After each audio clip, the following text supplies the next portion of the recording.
A few weeks ago, I heard a stat that said in the history of the NBA, there have been 5,000 players. I played for a short period of time in the NBA for the Cincinnati Royals and Kansas City Omaha Kings. They're now the Sacramento Kings. So technically, I'm one of the 5,000 people who played in the NBA.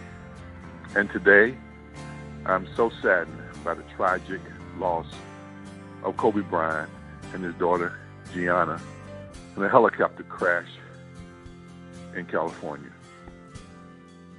I spent 24 years as an NBA broadcaster and had several opportunities to call games in which Kobe Bryant played.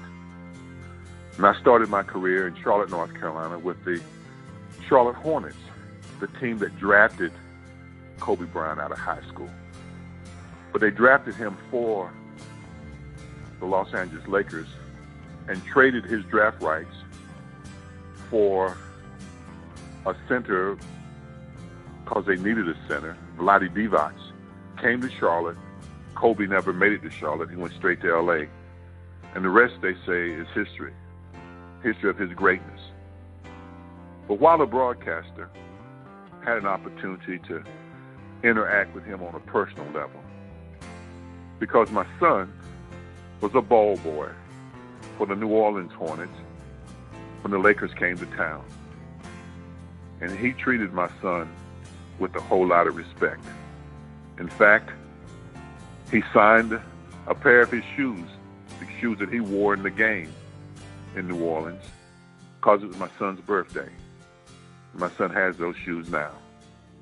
And he had a smile for my son and a pat on the back, as well as a pair of shoes. And he called his mom, ma'am, when she said, "Don't let those people talk bad about you, Kobe. You keep doing what you're doing." He thanked her and he smiled and he said, "Yes, ma'am, I will." So I interacted with Kobe Bryant on a personal level because Kobe Bryant was a big superstar, but he was a human being, a man who not only represented the game of basketball as well as anybody who ever played and probably ever will play, but he represented a larger community. I heard one announcer say, well, came from nothing and made it big. That's wrong. His daddy, Jolie Bean Giant, played in the NBA, so he didn't come from nothing. I find the irony of last night when LeBron James passed him as the third all-time scorer in NBA history as LeBron played against the Philadelphia 76ers. Kobe's from Lower Merion, Pennsylvania, which is a suburb of Philly. And for him to be surpassed last night by LeBron and then to have us lose him today is beyond irony. But it certainly shows all of us, whether we are a superstar or not, that we don't have forever on this earth and we can't choose how we leave. As that old adage goes, everybody wants to go to heaven, but you know the rest of it. And he lost his daughter, Gianna, right along with him, a 13-year-old who I understand was a pretty darn good basketball player. And when people would ask him, when are you going to have that son to carry on your legacy, she would tap herself and say, I got this. I'm going to carry on the legacy. We lose people, which is more than losing a legend, which is more than losing a great businessman. It's estimated that he made $680 million in his basketball career. But today a father was lost, a husband was lost, a son was lost. And when people talk about him and his greatness, I saw it up close for a lot of those 20 years that he played. And I had a chance to talk to the guy that did the same thing for the Lakers that I did for the Hornets, a guy named Stu Lance. And Stu said, Gil, when he came to work out for the Lakers, every test that we had him do, shooting, passing, rebounding, defense, he got a 10 out of 10 on everything that he did. He was perfect in every way. And yes, he was awfully talented, but he worked awfully hard. When he and Shaquille O'Neal kind of had a falling out, when it first started, it was because they had a different opinion about what work ethic was. Kobe didn't believe in playing around or even having a whole lot of fun when he came to work. He just believed in working. And I used to watch him play, and he would destroy the Hornets, whether that was the Hornets team from Charlotte or New Orleans. And I'd watch him play, and he played at a level that was beyond basketball. It was art. It was like a virtuoso. And I watched him, and I admired him. And then I met him. And he was gracious and kind to my child because he, too, was a father. And to see him in that light, I know we've lost more than a great basketball player.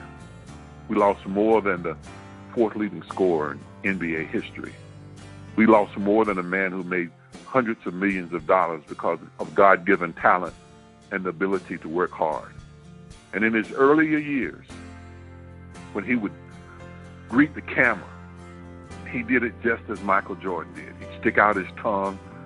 He tried very hard to be Michael Jordan early on in life, but he ended up his life, his career, being Kobe Bryant, which is a lesson for all of us.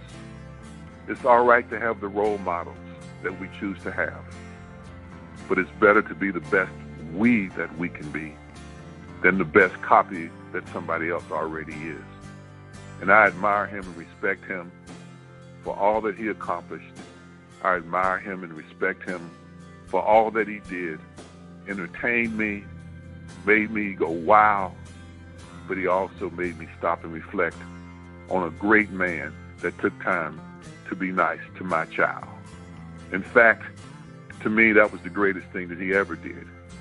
And for all of us who are watching and listening, and the many of us, the very many of us who are mourning right now, don't ever let our greatness get in the way of being nice to somebody else, because it's going to be somebody's child, or somebody's brother, or somebody's uncle, or somebody's dad. That's the real measure of our greatness. I saw that in Kobe Bryant, and I'll never forget it.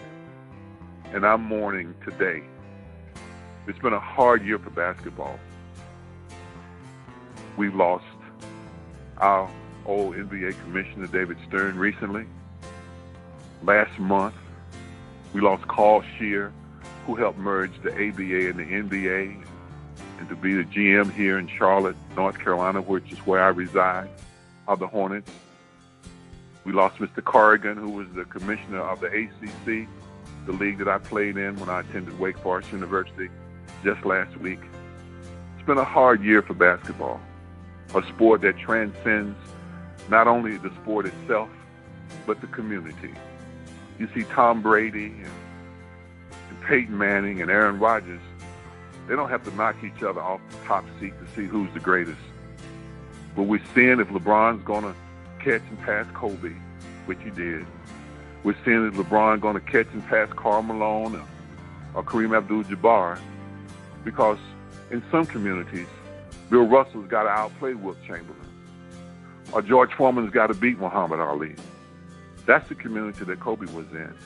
And he transcended that community by speaking Italian, by speaking Spanish, by winning an Emmy, by showing an intelligence, a wit, and to understand his surroundings and represent a generation of young men, young women, because he thought his daughter would be the one to carry on his legacy better than anybody else has ever done.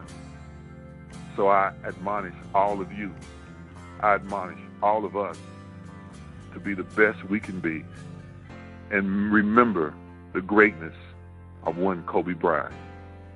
This is Gil McGregor, and what I hope I've shared with you is the blind truth. Let's take a moment of silence. Remember the greatness of Numbers 24 and Numbers 6, the only man to ever have two numbers retired by the same team for which he played. May God bless him. May God bless his soul, the soul of his daughter. Amen.